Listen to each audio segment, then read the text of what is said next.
All right, if you've been following the channel at all, you know that I've been looking for a bike, a new project. Well, I found one, and we've got some parts laid out here that we're going to need for this project. And I'll insert a little video here that shows what we got, and this is what it looked like after I got it home this past weekend, or actually, it's a couple of weeks ago now. And anyway, and then we're going to get some bikes rearranged and get it up on the lift and see if we can get these parts installed. So stay tuned. So I've been trying to get a new project for the shop. BSA A65 Thunderbolt, 1968 model. Picked it up today. I'll be doing a lot of videos on this in future. But right now, I'd love to make this video a little longer, but right now the weather means is telling me I got to get this thing out of the back of the truck and into the garage. So anyway, update soon. Okay, we moved some bikes around. Got the BSA Thunderbolt here up on the lift. This is a 1968 BSA Thunderbolt 650. It's a old repaint, so this thing has patina on some repaint that was already had some patina. So this bike, I think, was actually originally a red bike. The guy had painted it black at some point in its history. Judging by the way it looks, that was probably a very, very long time ago, possibly in the 70s. But the bike's a very complete bike. It's all there. We know it does run. But it's got some issues. The horn doesn't work and was disconnected when I went to look at the bike. So not sure if that's a horn issue, wiring issue, who knows. Got to look at that. It's clearly going to need an oil change. Make sure we got good oil. It has some, what appears to be some clean gas in it. A little bit of light rust in the tank, not bad. So I'm not overly concerned there. The petcocks don't leak, even though they're the Ewert's kind that gave me fits on my other BSA. I think we'll stick with them for now, being that they don't leak. If they start leaking, then maybe we'll do a conversion. So that's kind of the mechanicals of it. The brakes seem to work, all that. Headlight does work, high and low beams work. Some of the indicator lights on the headlight, though, don't seem to be working. So there's probably some things to figure out there. Other things, the problems that we know, we do have the choke lever has a little broken spot in it that keeps it from retaining the wire, the cable. So I know that I need one of these, so I already ordered that. And then this has to get tightened up on the handlebar. So that's something that needs to be addressed. The speedometer itself, the needle is broken off of. So I need to figure out what I'm going to do there, whether I'm just going to get another speedometer, but they're pretty expensive on eBay, and I may just get a parts one and replace the needle, but I'm not real sure yet. So I got to look at that. This bike is a Thunderbolt model that just has a speedometer. It doesn't have a tach, so fairly basic. And the Thunderbolt model, for those of you who don't know, is a single carb model of the A65. The dual carb model, the performance model, was the Lightning, and the Thunderbolt was a single carb model. I actually wanted to get a single carb British bike simply for the fact that it's a little easier to tune, a little less to deal with. Because what I really wanted was just a good rider to go out and ride country roads on. I'm not trying to set a land speed record with it. So this will be a good, torquey, fun bike to ride. And like I'm saying, it does run, so all that's good. So, but the big issue that I've got is these fork boots are torn and need to be replaced. And as you can see, this bike still has dust on it it was a barn find kind of a bike. And it's still got dust and cobwebs on it and that kind of thing. And I don't have a manual for this yet. So what I'm going to do is just kind of do it how I think is probably the best way to go at it. Because this is probably the biggest job I have to do. Of course, like I said, got to change oil, some stuff like that. But this is probably the heaviest lift I've got to do on the bike, at least initially, is get these boots replaced. Now, you could drop the forks from up here and drop them out, and then put the boots and put everything back up that way. And that would require taking loose a whole lot of stuff to accomplish that task. And the way these covers are right here, I think that it might actually be more difficult to drop them and do all that than it would be to just jack up the front of the bike, pull out the panel here, and then take the wheel and fender off, and then slide the boots straight up here onto the forks. So just kind of slide them right up, because the diameter here is smaller than the diameter up here. So if you were coming down, well, like I said, you'd have to pull this out, push that up, and then pull this back down over this. I'm trying to look at it from the perspective of up here. This diameter is probably big enough to slide right past this. So if I can take the wheel and fender off, I can slide straight up the fork tube. This will stop where it needs to stop. We carry the big end on up and slip it over the top of that and get them in place, and then put the wheel, the tire, the fender, all that back on. So I think that's the way I'm going to attack it. I think I'm going to do that first, try to get that bigger job out of the way, and then I'll start attacking the smaller pieces. Anyway, so we'll see how far we get today. We'll get started on it and see what we get, and then we'll come back to it. Again, I don't have a manual, so I don't have a guide telling me, oh, this is the way you should do it. So there may be a little bit of trial and error here, so forgive me if I stumble around a little bit. But anyway, we're going to get to it, and we'll bring you guys back once I get this thing up on the jack. Thanks.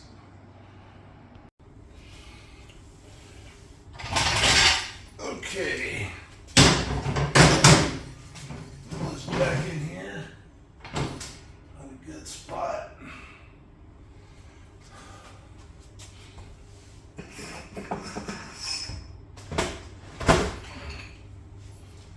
All right.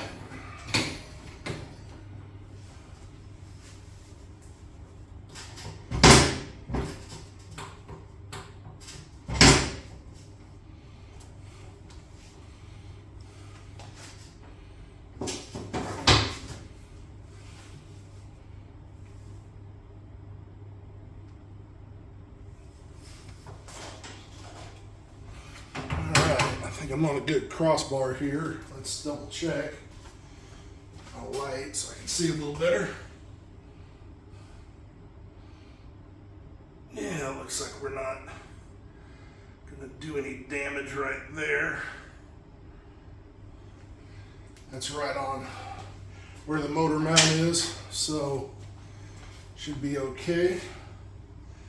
Let's see, make sure we're not getting too tight back here. Looks like we're getting pretty tight. Let's give it a little room to grow.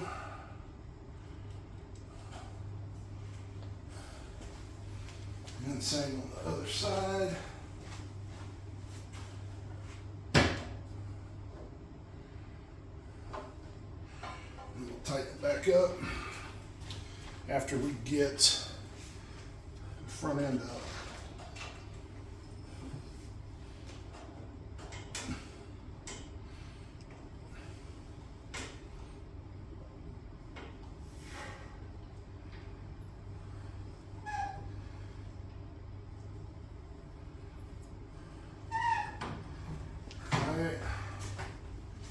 Tighten this up back here.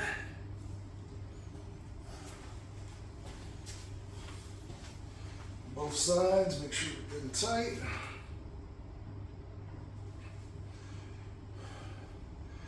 All right, so we should be stable. All right, so now we're just going to take apart the fender, get it off. That's first. Then we got to detach the brake and drop the axle out. Again, don't have a manual for this bike, so I'm gonna stumble a little bit. I'm doing okay. Oops, should have taken that off, that kind of thing. But we'll get there momentarily. So let's get started on that.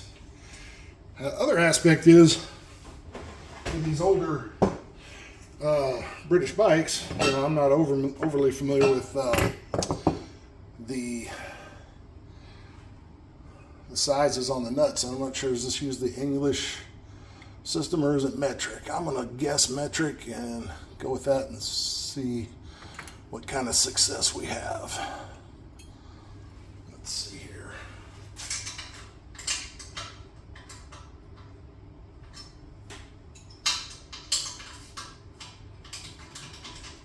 It's loose for a 13. 12 won't fit it. All right. 13 same as a half.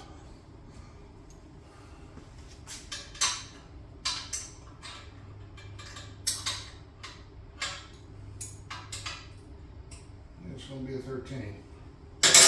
All right. Let's take this loose. I'll need to take that off. Yeah. So, all right.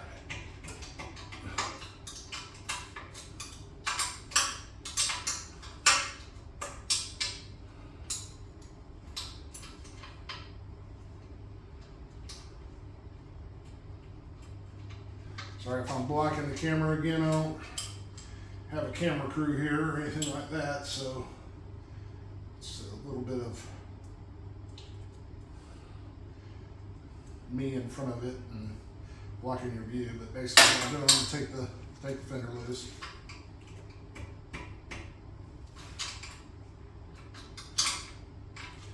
And she's gonna turn on me, so let's get another wrench.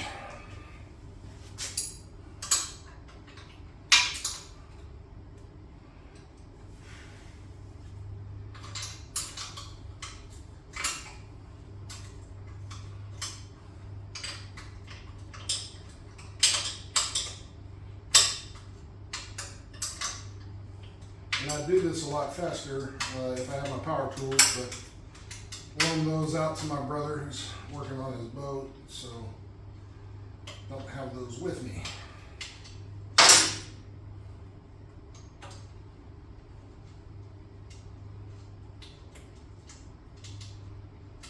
Lock washer off here.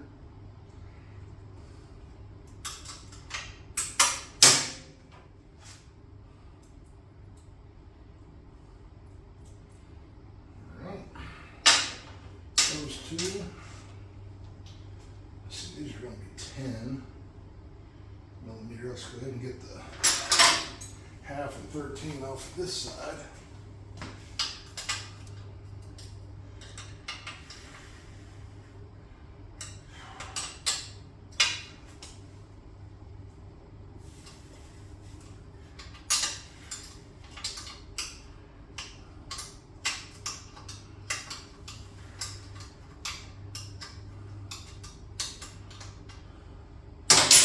Like I say, I may be going at this entirely wrong, and I should be taking the forks loose, all of that. But this seemed like the path of least resistance, so this is what we're going to go with.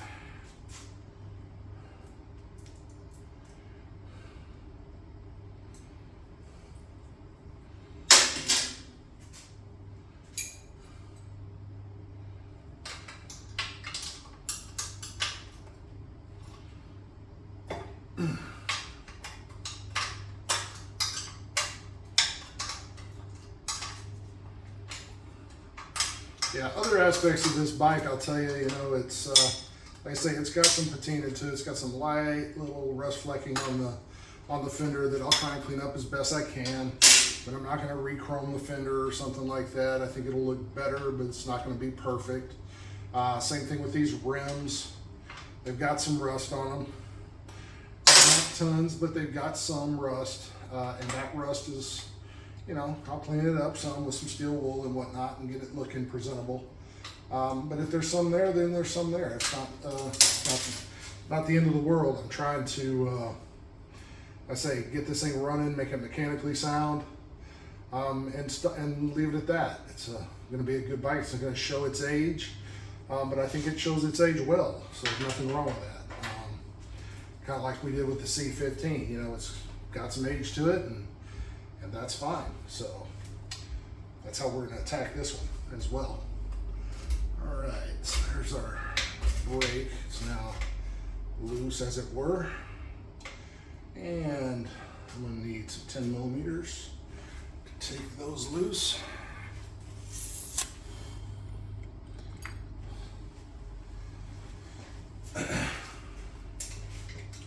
But yeah, I think it's bigger than 10. All right. Bigger than a 10. I wonder if it's 7/16.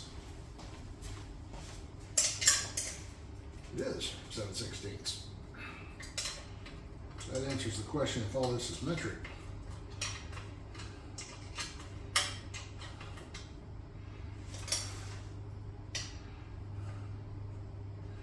That one was 7/16. The one right next to it is a different size, so apparently it's been replaced. All right.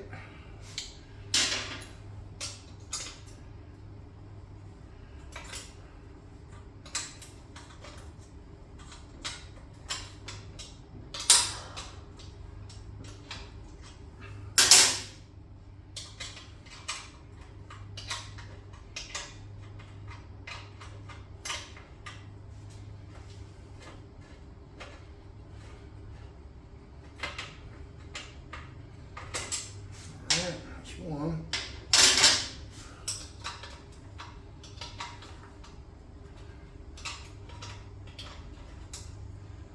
I missed my power tool. This could be going a lot faster. So we can do over here. These are all 7/16 variety.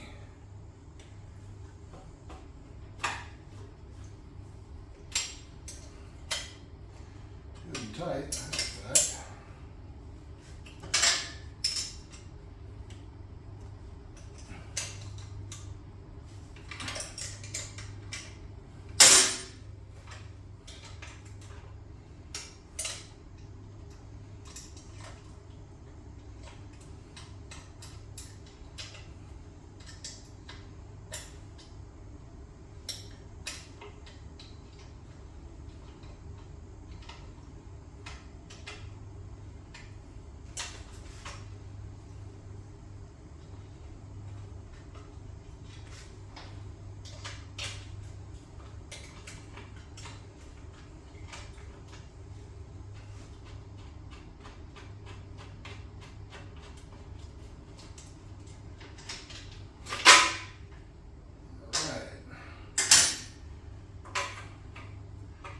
May have to take these loose to get that finger out of there without a lot of muss and fuss, because I don't want to bend any of these bars or anything. I want it to come out nice and easy. So let's see if we can rotate it this way. Possibly not going to work. I think what we're going to have to do, we're going to have to at least take off these front two. Then I can rotate it out the back, so let's do that.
Backside of that.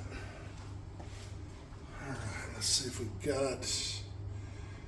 All right, let's go over here. We got 3/8, 7/16. So we'll use a ratchet. ratchet to back this. Like I said, I'm a little short on tools, guys. Brother's borrowing some, and that's fine. Like I say, you know, you gotta help your brother where you can. But it's gonna make things take a little bit longer than it normally would when it comes to breaking this stuff down.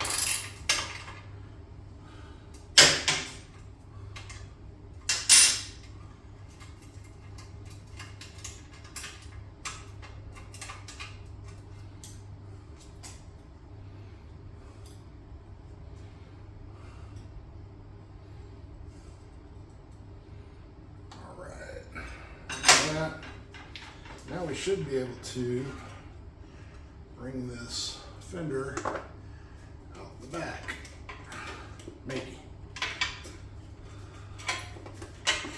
Yep, and we'll walk that out. And there's our fender off. So set this over here.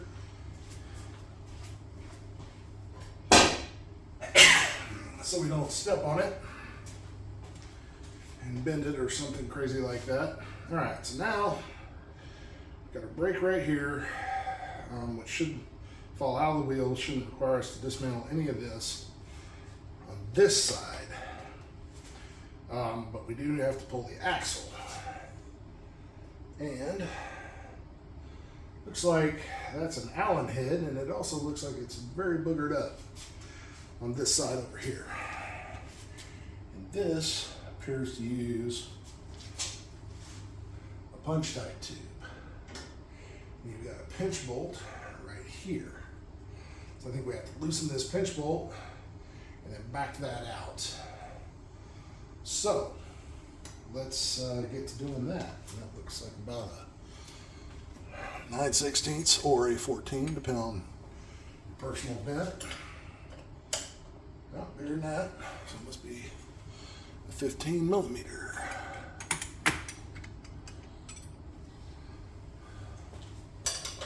Yep. Get this pinch bolt loose.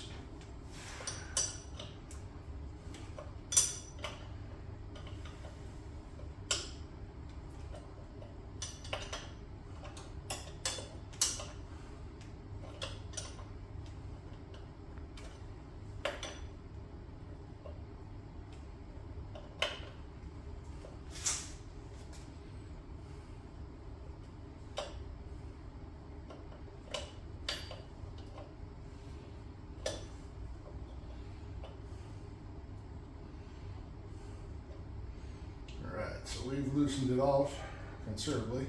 Let's see if we can move that.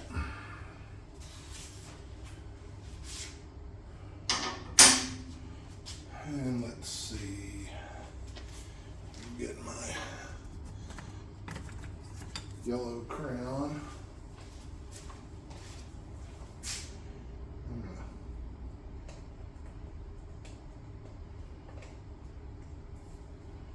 get an idea of that. All right, let's see, let me get a punch. Back that axle out.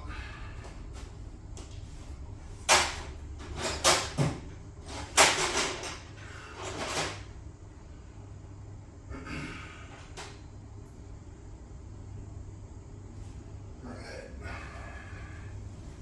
This one looks like it might work fairly well for it.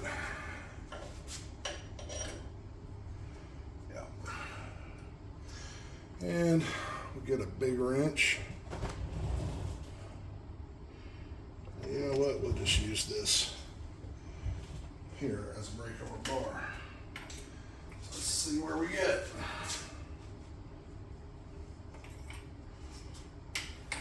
All right. Gotta move it. It's a little too long. It's something long, but not quite that long. So do our old wrench standby technique.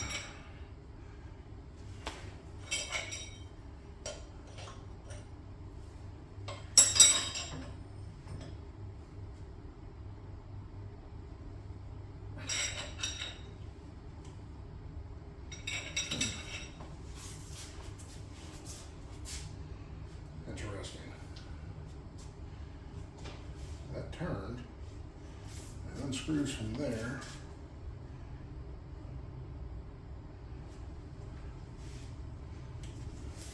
What am I not seeing?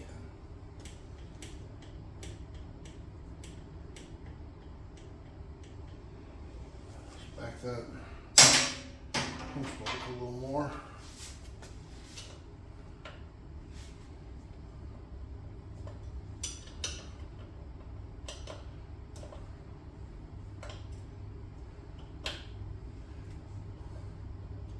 You know what? Get a 15mm socket and quit screwing around with that.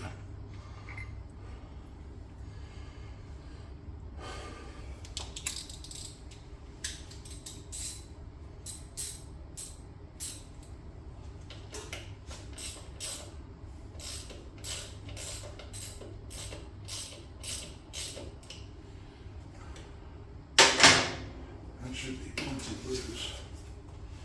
Now, split it a little bit, make sure it's opened up.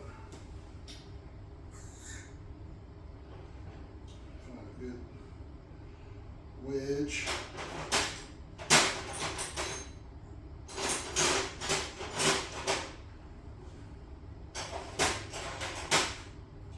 There we go.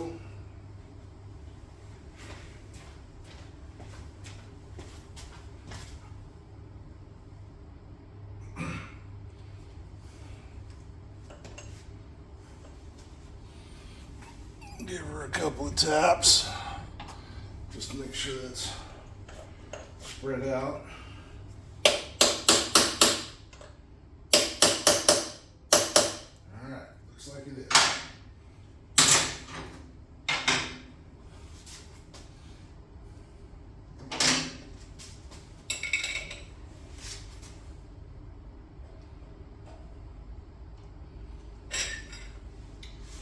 Wonder if this has left-hand thread.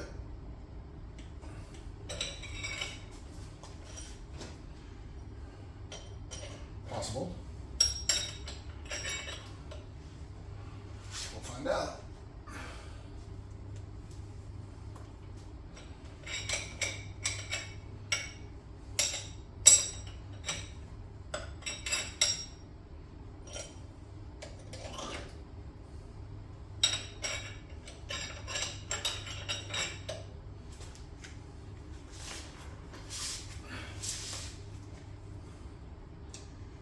Looks like it does.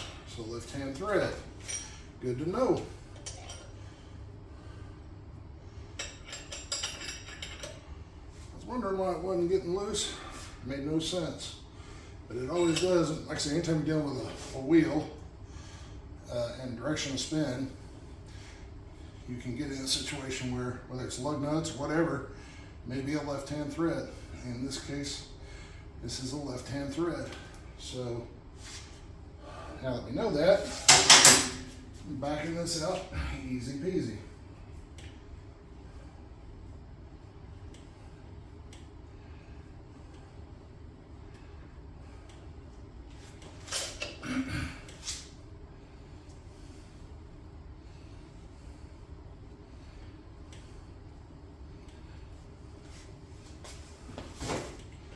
Seems like it may be out now, or at least unthreaded.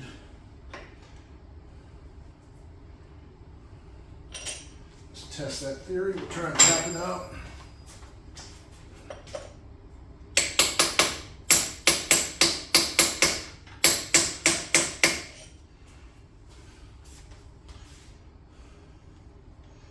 Move more. Hard to tell.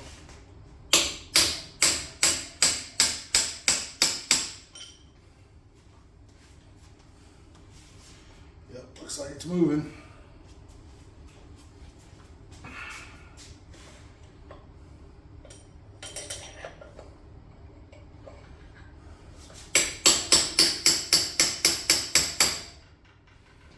There we go. So, free from that side. Now I just gotta pull it the rest of the way out.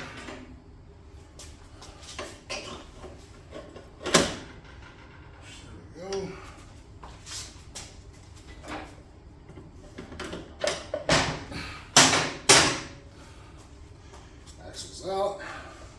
forward slightly. Should be able to pull the drum free.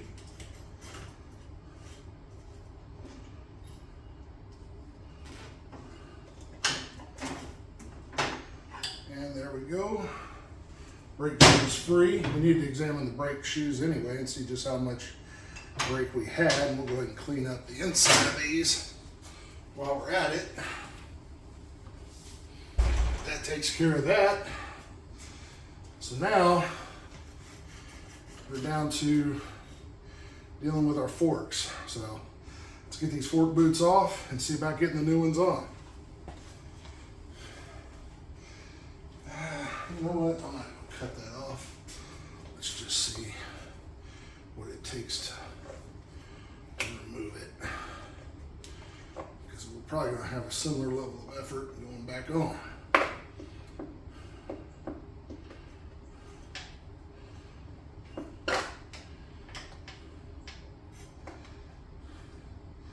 A little bit of rust on the springs we can clean up. Not to be unexpected, you get humidity that gets held inside these fork boots. You know, it's not unheard of. But I knew this was going to be an issue. Where the Thunderbolt's on right here. This guy, you got to get over that.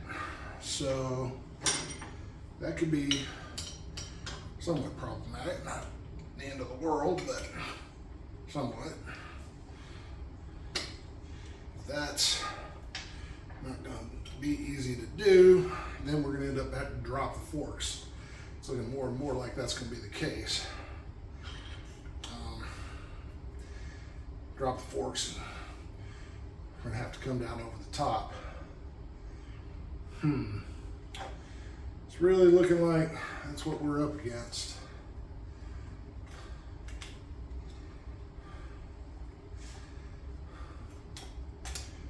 Well, shoot.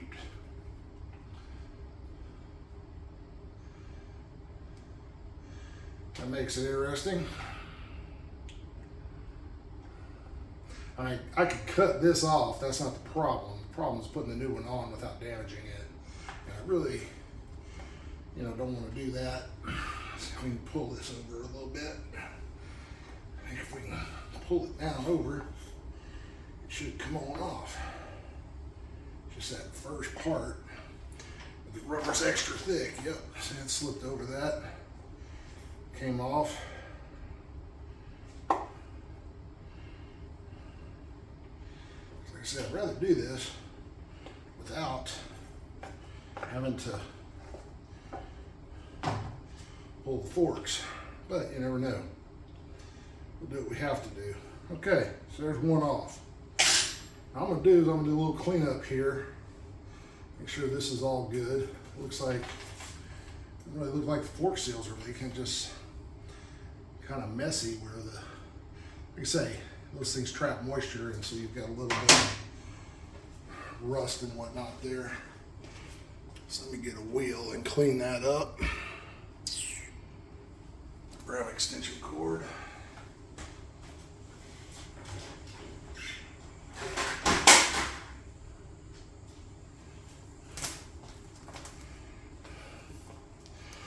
And we'll just unplug that. I don't even know what it is, but we'll unplug it. Put this in.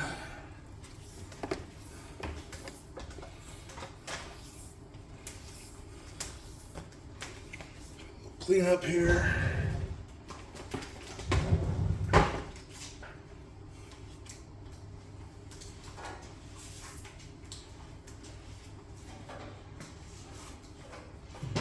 it's just a little touch up. And then we'll wipe it down. Show there's no dirt. Like I said, it doesn't look like it's leaking. So that's a good thing. Fire this up and get to this. Safety glasses.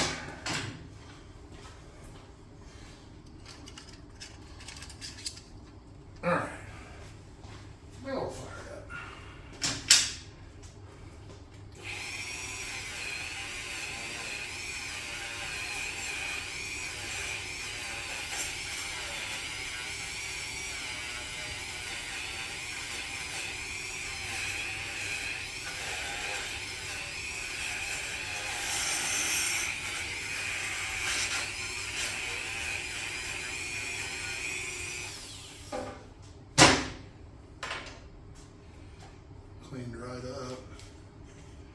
Does that look good? More right there.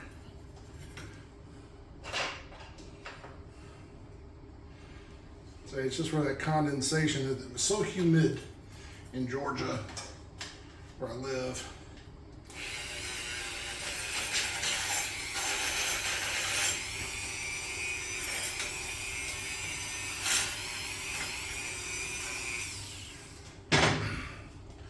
That you get moisture, it can condensate inside of tanks, it can be wherever.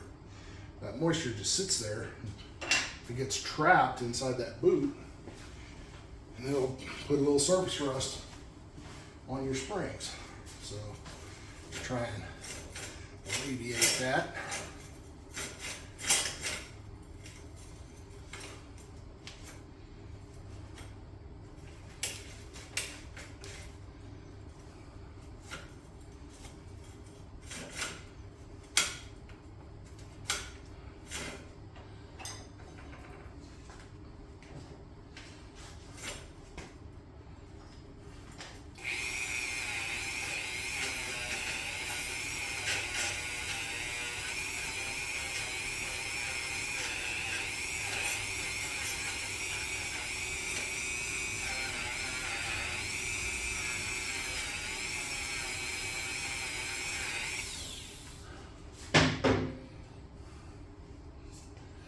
This is why it's important. If your fork boots tear, to take care of it, you know? And I realize it can be a pain in the ass, which is why a lot of people let it get this bad. But again, this is not something you want to let fester. You know, you pit your actual shock surfaces. It's not a good thing.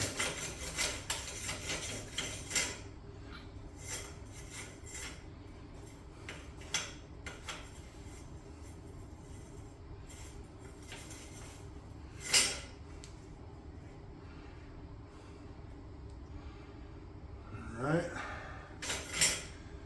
Let's see if we got a little PB blaster for that, just to give it a little cleaning coat.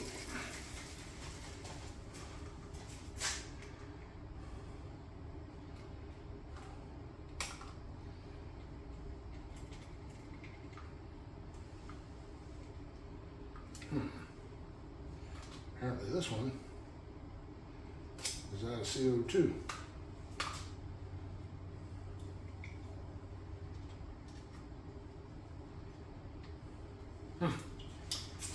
That's not good. What other? Let's see. Cleaner.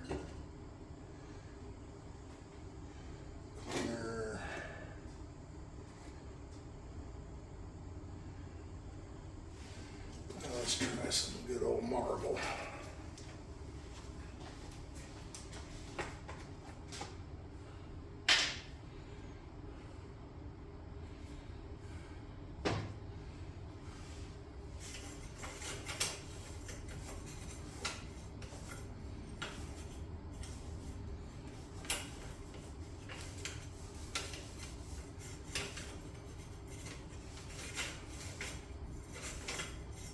All I'm really trying to do is just put a light film of oil on these springs, just to, when they're living back there behind those dust boots, that surface rust won't grow. A little coating of oil. That's all this looking better.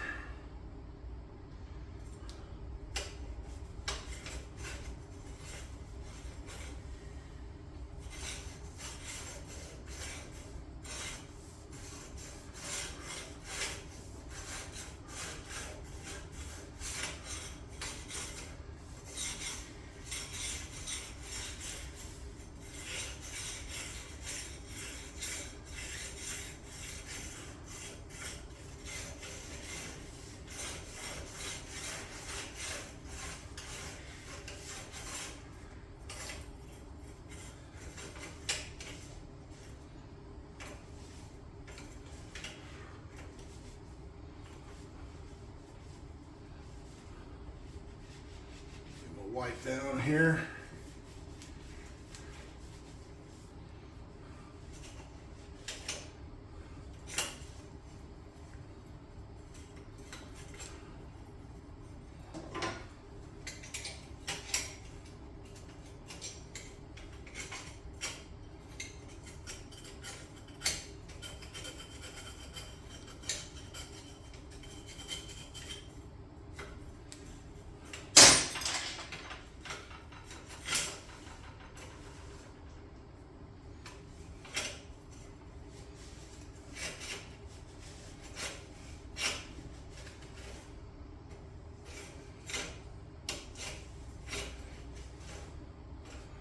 All right, let's try one boot on this side and see how it goes before we get into the other side, because like I said, we may end up having to drop them all the way out in order to make it all work, but we'll try and just see how it goes. Now sometimes this will work a little bit better if you use a lubricant, soap, something like that. We're gonna take it as it comes here and see if we can walk this new boot up on here without too much fanfare.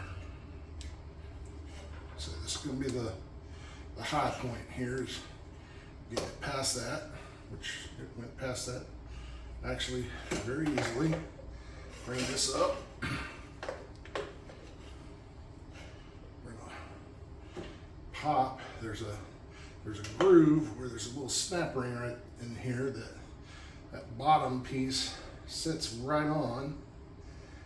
It looks like we found that. And then this top also has a groove that comes over and snaps on up here. It looks like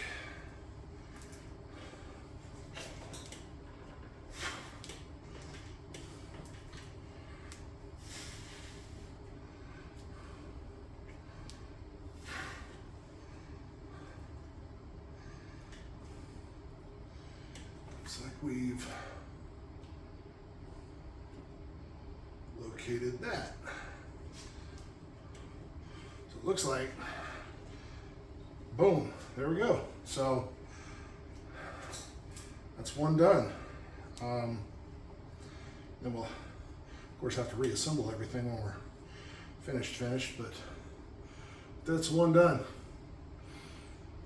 Also, just as a side note, you know, when I bought these, you can get some cheap ones that are made in, like, I don't know where, Hong Kong or some such place. And they're not near of the quality of the US made or the UK made brands. So I ordered the good, you know, from Bonneville shop. They carry the cheap ones, but they also carry the good ones. There's grass in here. So this, like I say, getting the good ones that are made in the UK or the US can really pay dividends, I think. So when if you're ever replacing these boots, I think it's worth the investment. You know, it's only $40, $50 more, and from what I understand, the Hong Kong or whatever made ones they only last like one riding season or so, and then you have to do this job all over again. So again, try to avoid those from what I understand. I don't have any personal experience with it, but from what I understand, that's the case.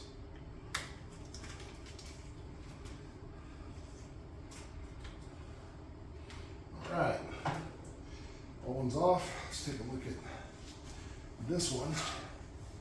See if it's got the same level of issue. Doesn't seem to. So this one didn't have the water in it like the other one did. So it's looking pretty good. Already has a little bit of light coat of oil there. So this fork steel's maybe leaking slightly. Doesn't look like much though. Just a little bit of base lubrication on them. All right, let's get these wiped off.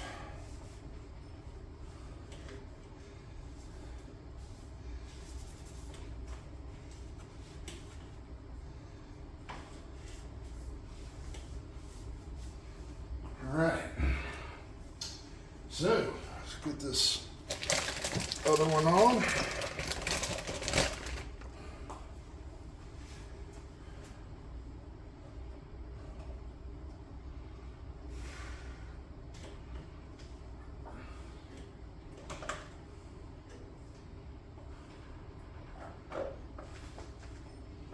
Again, there's a snap point. The snap ring falls into a groove.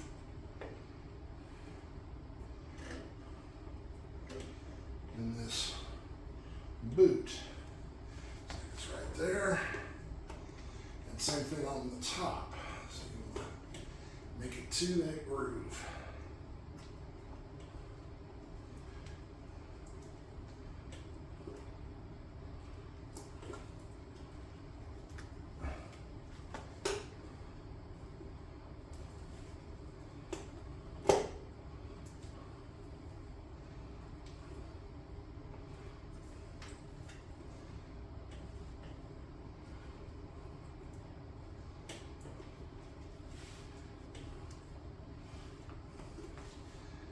Looks like.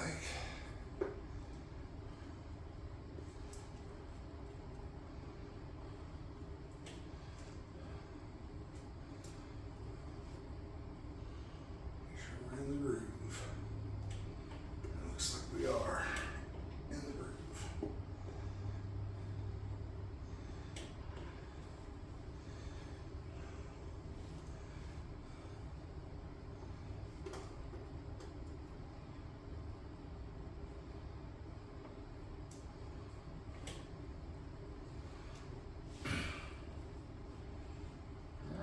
So, looks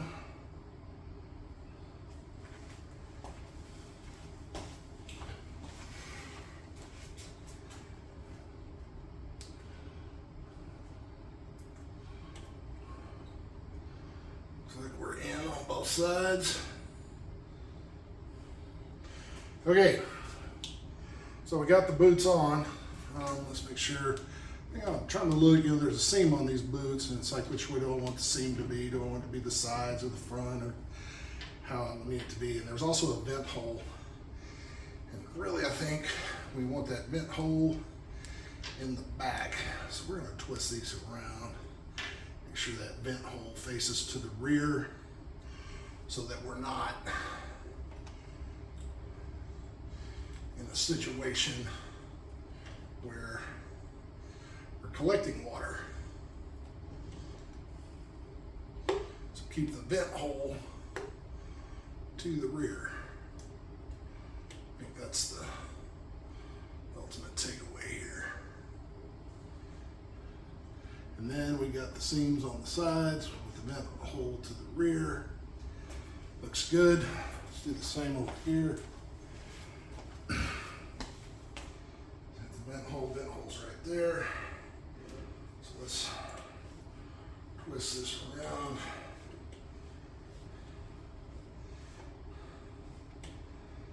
The vent hole facing rearward.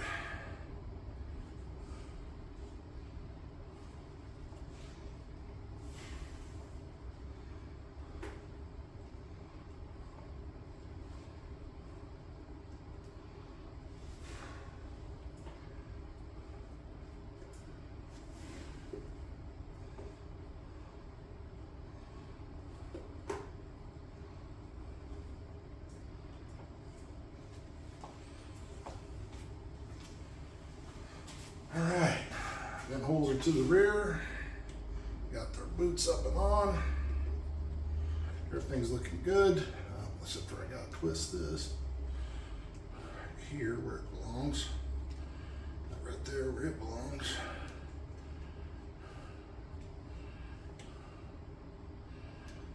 All right. So we got that done. Looking at our brakes, a lot of shoe left. I think we're good there.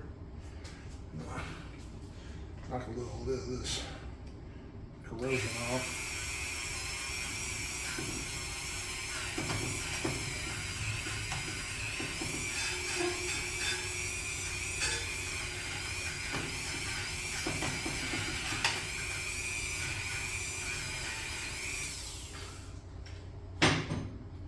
These old bikes, I tell you, they're great machines. Sometimes I wonder to myself why anyone would want to ride a modern bike when they can ride an old bike like this. But I get it, you know, to each his own. I just love vintage stuff. Also, I've gotten a considerably more particular about, oops, need to come in from the other side on that. Oops. What I was saying was I've become considerably more particular about my purchases when I buy a vintage bike these days. I think, you know, it's easy to get excited about it and buy one that you're not really that into or you really don't want. So that's something to avoid when you're shopping for them. You know, you want to get a bike that you like and that you want to ride, and that's going to be doable. Because a lot of the bikes that you see for sale on Marketplace and stuff, the guys want, you know, $3,000-$4,000 for a bike with a locked up engine, a Japanese bike with a locked up engine, and et cetera, and they'll tell you how rare it is and all this kind of stuff, and it doesn't really hold water, and it's not worth it. You'll spend another $2,000 getting them going, and sometimes it's worth it. You know, that's kind of, I bought my little cafe racer over here for $300 with a frozen engine and built it up. So, you know, sometimes that's a fun thing to do, but know what you're getting into, I guess is what I'm trying to say. So let's see here. All right, I'm gonna need our axle, and that should be about it, all right? We didn't have any spacers or anything that got lost in the mix. So, put this here. I have to block you guys for a minute because I'm going to have to lift this and try and slide that axle in. Kind of in a sudden motion.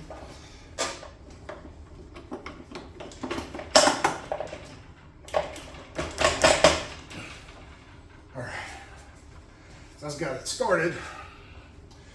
Now I need to back that out a little. Where's my mallet?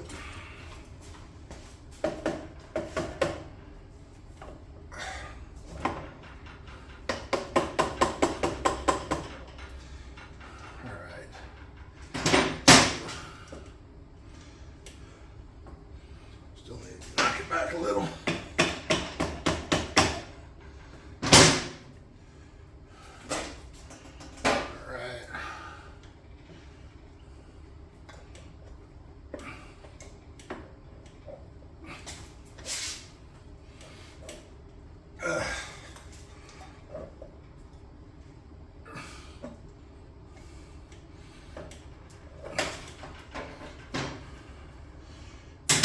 Hammer in the right location.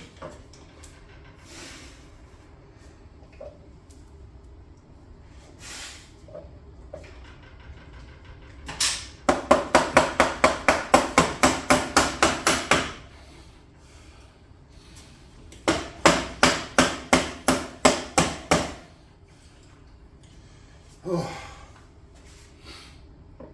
that's close.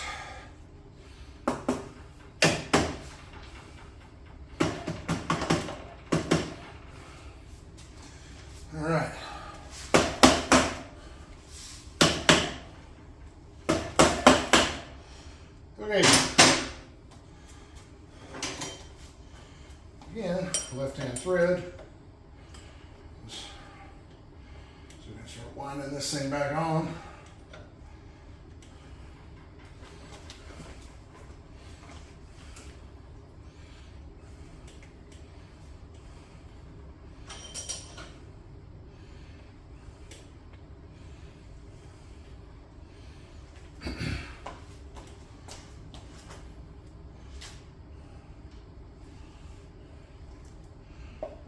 Looks like it's winding right in there, so that's good.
That's noisy, I apologize.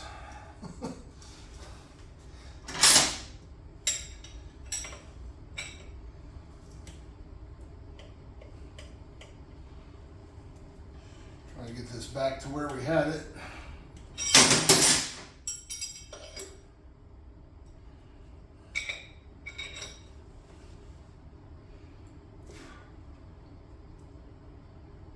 Tight. Back off just a hair. Right there. I think that'll do it. Okay. So that has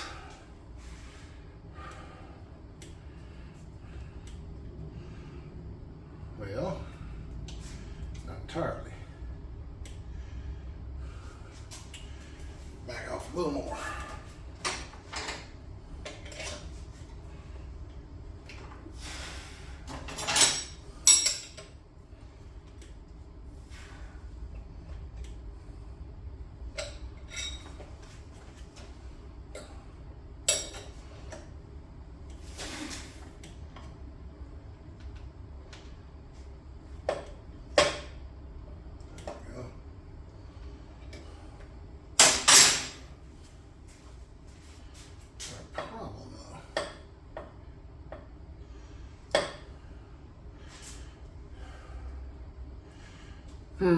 Okay. So we're gonna have to back that back off. I did not see that I had the arm for the drone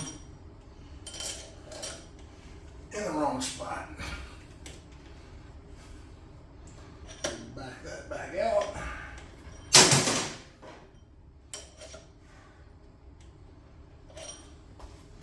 Give us a little bit more room.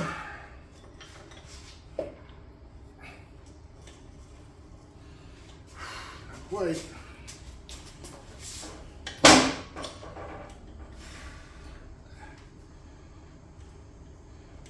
Turns out.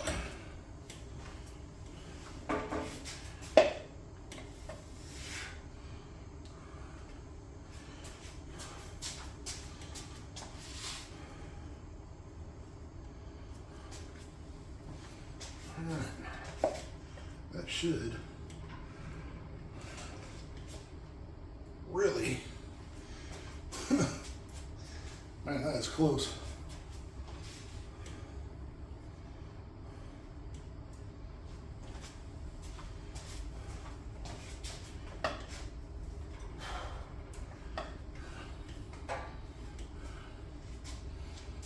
All right, some more.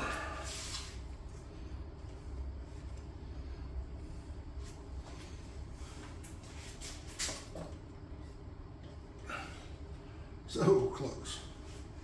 I bet you it's gonna make me back this all the way out to do this.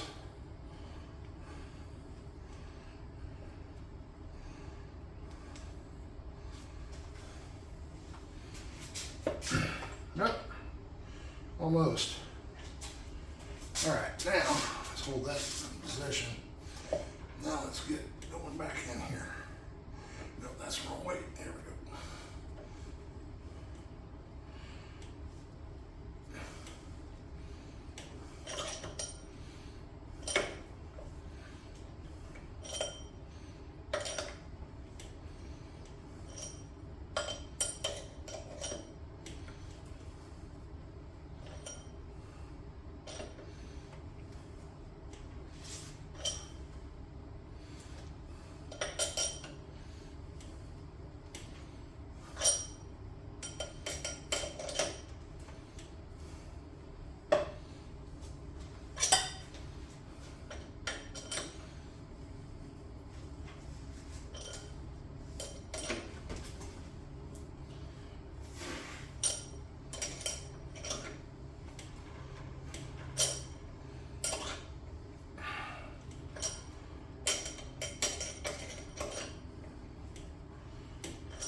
Solid. Back it off. Just a hair. No more than that. Let's get that brake to be able to move a little bit. On its axis. Back it off a little more. That looks pretty good. End plate looks pretty good. So now, lock down our axle bolt. Let's tap this, make sure it's sitting in a good spot.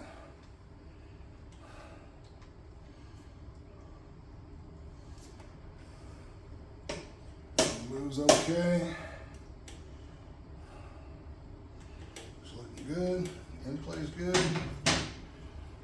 All right.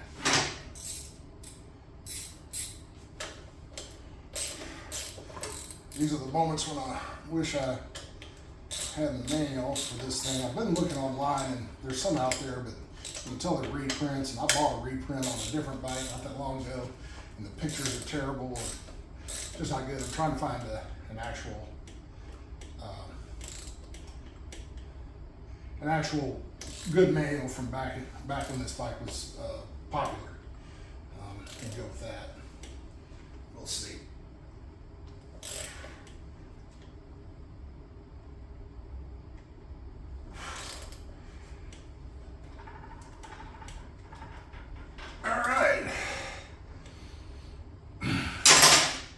That should take care of that. All right, and we got a bunch of fender to put on, but there's the fork boots done. I'm gonna stop the video here. You don't need to see me put the fender back on. And I may do a little cleaning on the rim there. Get the fender back on it, then we'll drop it down and bring you guys back in for the rest of this. Okay, there it is. New boots on. Fit perfectly as they should. Like I said, these are the actual UK for the 1968 year model. There's a slight difference between them and the 1969 year model for the same bike. So had to make sure you get the right ones, but we got them on there. Everything looks good. The front fender is back on the bike. Brakes and everything should be working fine. They need to be adjusted. The front brake does, but other than that, it's looking pretty good right now. So got that heavy lift job done. We put air in the tires and wiped the rims a little bit. Like I said, there is some surface rust. There's one particular patch on this rim that's just not gorgeous. Like I said, it's got some rust, but again, that shows the patina of the bike, but the spokes are not rusted. The rim's not rusted through. So again, I've kind of cleaned that off with a wire wheel a little bit, and then put a little oil on there to kind of keep it from getting worse. And so we'll kind of leave that for now. Who knows, down the road, maybe I'll think about improving that. I don't know that I will. Again, like I said, there's surface pitting, little small flecks of surface rust on the fender. We'll probably clean that up with some 4.0 steel wool, something like that, just to see how good we can get that to look. And again, we're not trying to get rid of the patina. We're just trying to knock the rough edges off, if you will. A lot of other stuff left to do to the bike, clearly. Still need to change the oil, fix the cable on the choke. So I'm gonna try and see if I can get that done right now. I'm gonna lower the bike down. As you can see, again, got the fork boots done. I think it came out really well.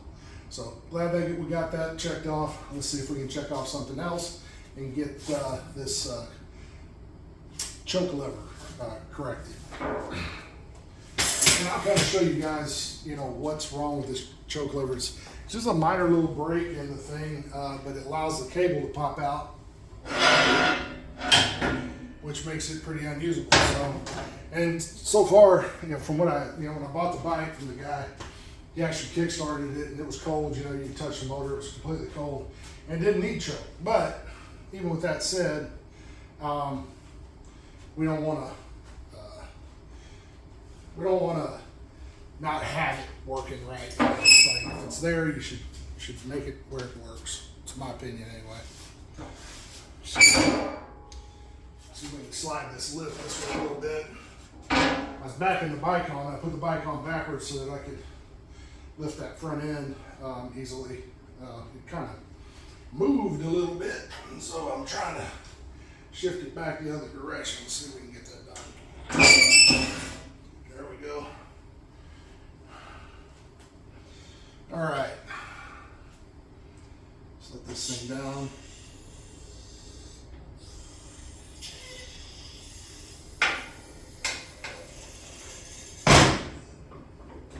So these bikes have a little lever right here, and it's a little strange. Normally when you turn the choke on when we think about it, I think you pull the thing and it pulls the choke and that makes the choke come on. This is the opposite. You pull the choke up out of the way and you push the lever and it pushes the cable and pushes the choke down. So, but the little lever is broken on this, so we're gonna fix that. Let's get a big screwdriver.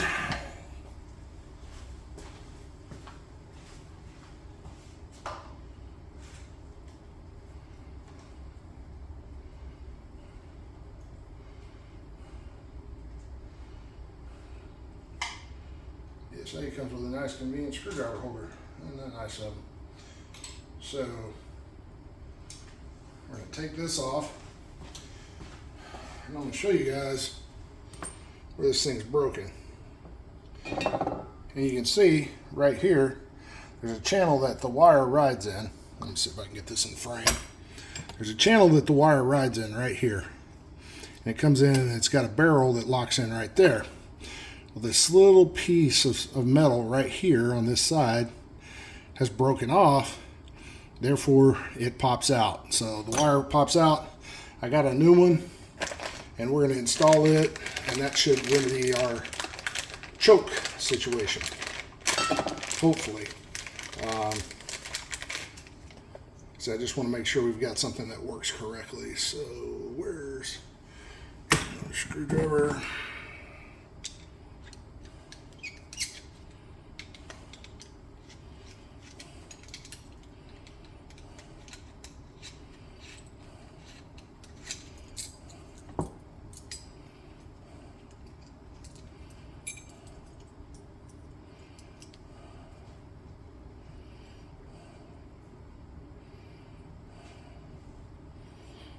All As you can see on this, how it's supposed to be. The groove comes around and sits down, and the barrel goes right in there on this piece.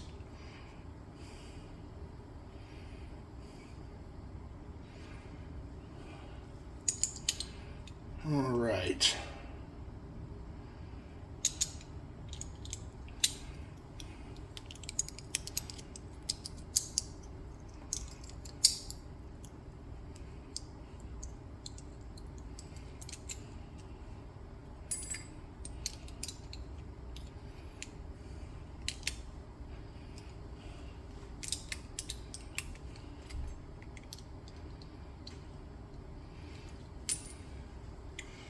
All right, let's see here.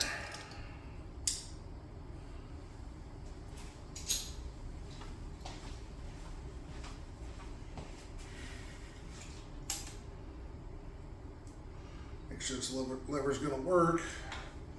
Ordering aftermarket parts, you never know.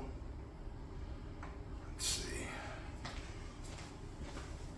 Compare this to the old one.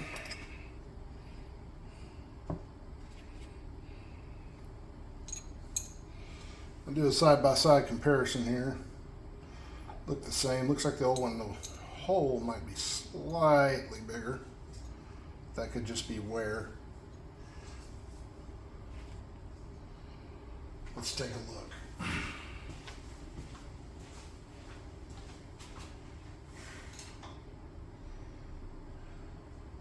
It fits. Fits fine. All right, so let's pop our cable in here. Cable's going to wrap around.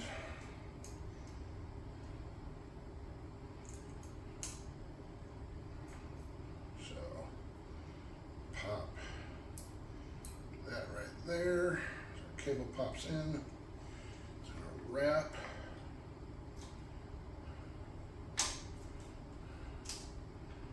Around.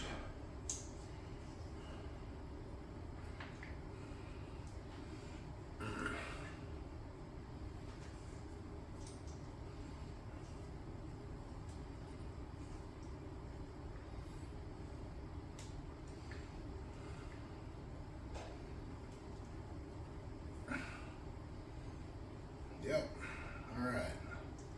That looks appropriate.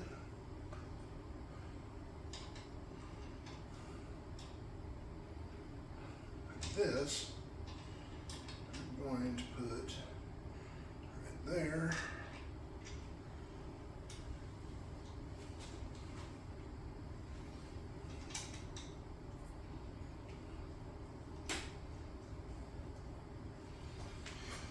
All right, and screwdriver. Oh, already had one over here. This is a better option. Okay.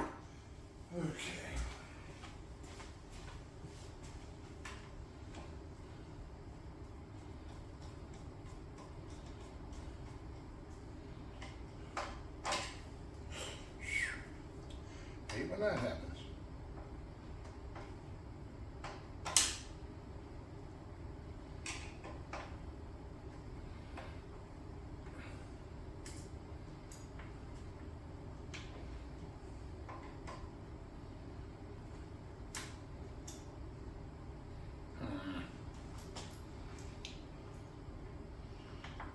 Not acting right.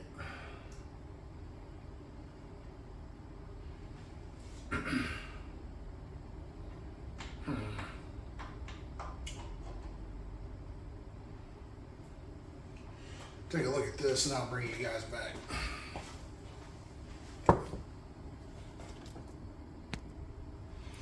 All right, got the choke lever fixed. One thing I've discovered though, and that's one of the things with these old bikes, you know, you buy one and you find out more and more about it as you work on it. The choke is not hooked up. There's a choke lever, a choke cable, but you get back to the carburetor and it's got the choke attachment point has been deleted. So I gotta look into that. I don't think it's a big deal. Like I said, it starts without the choke, so And I typically don't choke my bikes anyway, at least not the European ones, the Japanese ones I do. But anyway, so we'll see. I'll have to look into that. Cables run back there, but then there's nowhere for it to go on the carburetor, and it's like I said, it's plugged where it would go. So apparently this one's had the choke deleted. So I'll look into that a little bit further. But we got the lever on there, so it looks correct now anyway. So we got that done. And the last thing I was going to do, and I hadn't, like I said, as this progresses, I'll do more and more, and there's only going to be so much I do this weekend. But one of the last things I wanted to do was to be legal here in St. Georgia. You've got to have at least one rear view mirror. This one, these bikes didn't have one, but I got a universal that I think I'm going to put on this bike and do it like this. So in other words, we'll mount here on this part of the handlebar, and then have the mirror sit down low here like this. So anyway, so that's how I think I want to set this one up. So let me put this on and take a look at that and see how I like it.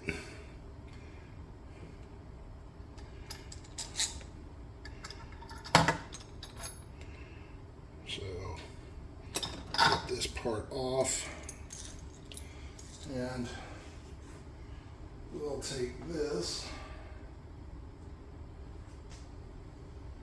put it here.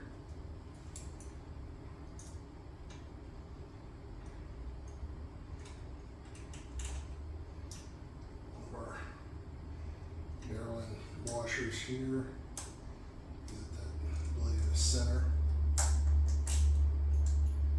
we'll start to put that on. Come over to the other side. Make sure we're getting both sides of it.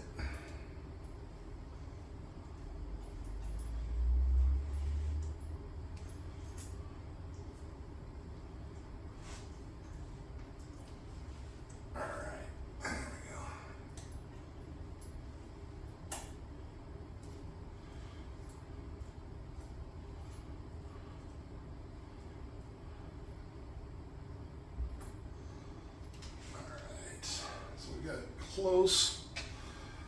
Let's see.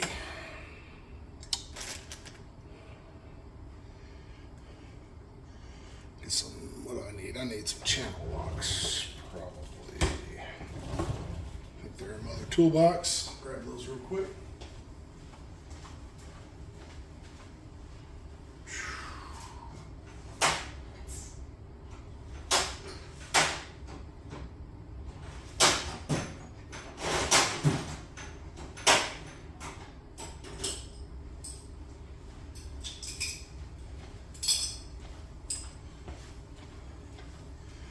Right, let's get our lock nut and our washer. Bring this together a little.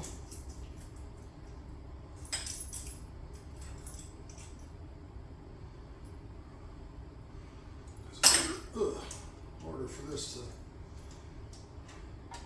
pinch on here, it's got to get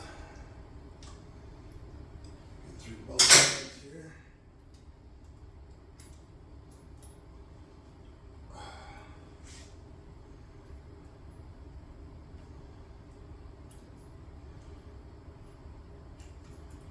Maybe take out one piece of rubber.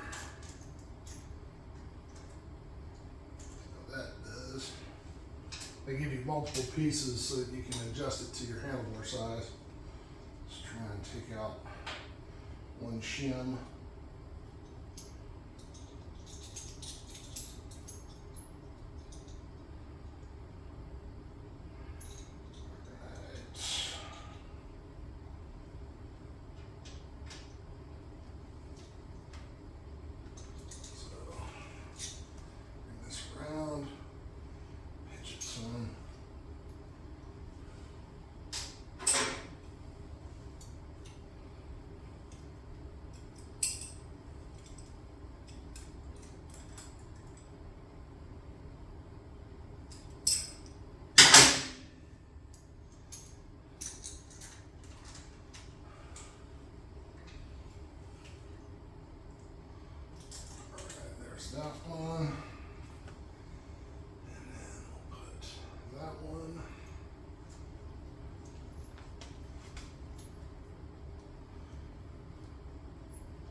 becomes, is that enough? It may be. Let's see.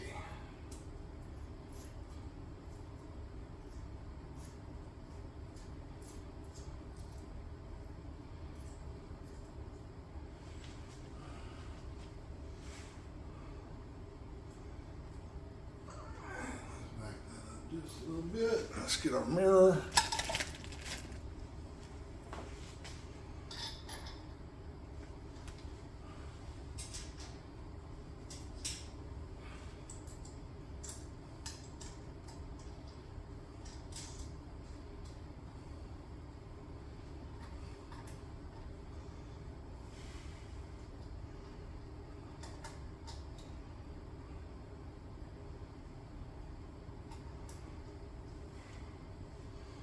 That for a second and find a wrench.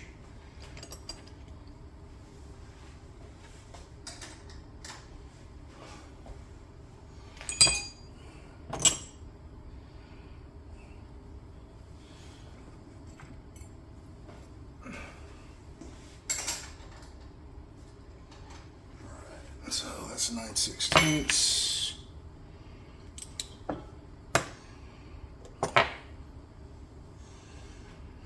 Oh, let's see here. There we go.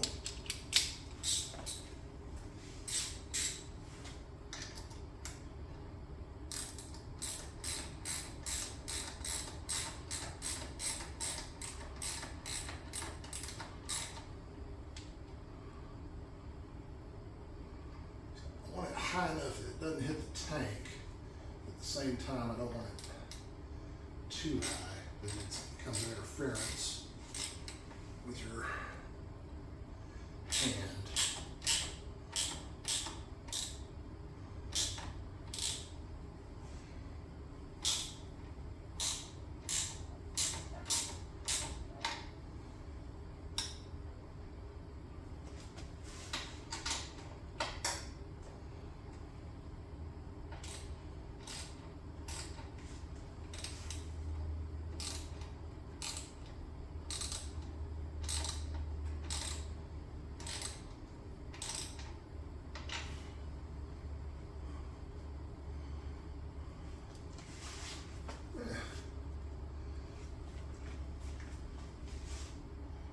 Give it a whirl, see how that does. I think it looks all right. It's kind of subdued. It gives us a little rearward view. We can look down, it'll be under our arms so we can see about out past the back of the bike. We'll see how that looks. But I think that's going to be a good mirror for it. Got that on there. It's a little loose. I may work on a rubber for it to maybe tighten that up a little bit. Add another spacer back in, get a little tighter. But essentially, say that's mirror done, clutch lever done, fork boots on, and that was our goal for today. Still need to change the oil on it. I may do that tomorrow. And not sure if I'm gonna put all this into one video or break it into a few videos or what. But anyway, that's what we're gonna do for today. That's what I had on the agenda to do today. Again, fix the clutch lever, boots, mirror. And like I said, we actually cleaned up a little rust here and aired up the tires and that kind of thing. So maybe tomorrow, if I have time, go ahead and change the oil on it. Might even take it for a little spin tomorrow and see how it runs. There's other stuff I want to clean out. There's some electrical tape here that's in terrible shape, so I'll get some harness material and put that around that and get that all cleaned up and neat. I have to pull the tank to do some of this stuff because I got some stuff hidden here that I kind of need to look at some of the electrical and make sure everything's good. But anyway, it's going along. I think we made a lot of progress today. I'm happy with it. And we'll continue this video series, developing this bike, and I'm sure I'm going to find other things as I work on it. Like, oh, dang, this isn't working or whatever, need to fix this. Is those little things, and just slowly build towards getting this bike fixed up. I'd like to have it 100% for fall riding season. It's real hot out right now. The ride's not a whole lot of fun. I wear gear, and it's hot, brutally hot out there. So, you know, as we move into fall though, I'll be looking to ride more, and I want to get it ready for that. And I definitely want it ready for British and the Blue Ridge in the spring. So, which shouldn't be any problem. Like I said, the bike I know runs. So going to be a good bike. I'm excited about it. This bike should be a lot of fun to ride. Just got, you know, a few things we need to button up and fix up with that, find a speedometer, different things like that. But it's going to be a really nice bike. I'm excited about it. Anyway, thanks for tuning in, and you know, like, comment, subscribe, whatever. Again, I'm not a professional, so that's up to you. I don't get any money out of this. Appreciate it.